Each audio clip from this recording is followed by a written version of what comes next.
You know, one of the things that we talk an awful lot about, and we do this with our patients as well, is the work that we have to do to answer the question, in what story do you believe you're living? It's a primary question that most of us aren't asking most days of the week. We're not getting up in the morning and wondering, like, what story am I actually in? We're not doing that because we're too busy on autopilot just getting out the door and getting to the work that we have to do. As it turns out, though, and again, you don't even have to think about this from a Christian anthropology standpoint, but one of the things that sets human beings apart from other creatures is, like, unless you're in like a C.S. Lewis novel, we're the only ones who tell stories. And by the time we get to be about 4 to 5 years of age, we are telling stories lickety-split, using the minimal language that we have by that time in our lifespan.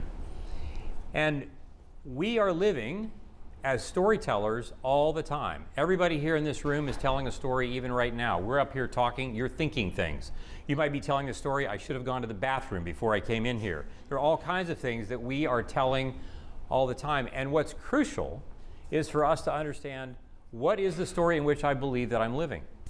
One of the things that we would say, particularly when it comes to the field of psychiatry, but in medicine in particular, is, in psychiatry in particular, but medicine in general, is that over the last 400 to 500 years, we have developed an awareness, whether that we're walking around with non-consciously, that as creatures, we're really machines.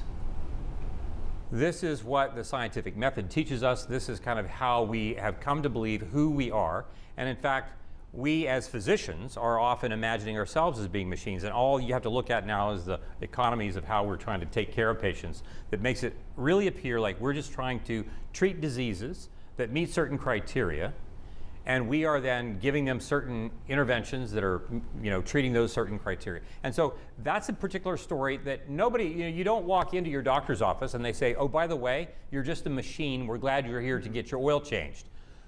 Nobody's telling you this, but this is how often people will feel when they talk about what their visit to the physician's office was like.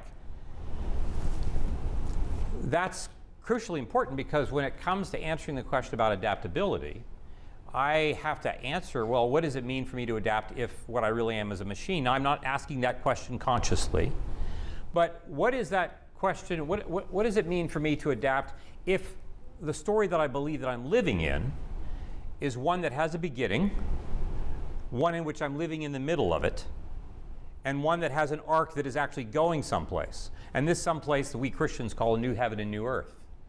That adaptability is something that I'm doing in response certainly to my environment, but also not doing this alone because I really do believe that the God of the universe is with me in this process, because their intention is to help me adapt to grow to become a person of greater love, joy, peace, patience, kindness, goodness, faithfulness, gentleness, self-control, and against which there is no law. This sense that what I'm really doing is trying to become a different person. I'm not just trying to adapt, I'm trying to become a person who is getting ready for the heaven that we believe is coming.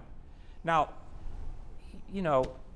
that's not a story. If you were to say, oh yeah, I think heaven's coming, like, most people are going to think you're a little wacky, right? That's just the way it is. And especially if you start to talk to your patients, my psychiatric patients, who believe, for instance, that when they're depressed, when they would come in, they say, yes, I'm depressed. I have a thing called depression, and I think that my brain is broken. But what happens if I tell them, I think you're having a hard time with your brain, but I think your brain is not broken. I think your brain is doing exactly what we would expect your brain to do under the conditions that you're asking it to live.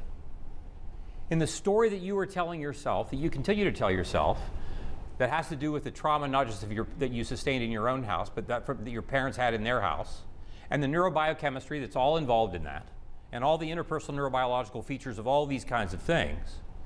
This story is one that you're choosing to believe that, in fact, is helping to sustain where you find yourself at this point. And so we actually have to ask people to be considerate about the story that they believe that they're living in, this bigger picture that everybody's bringing into the room, that everybody in this room is walking around with, in order for us to then decide, well, how do I then even think about what adapting is really about? And I think that then becomes the question for us. If we're asking the question of what the story is that we're living in, it gives us a guide for how we then think about what it means for us to adapt.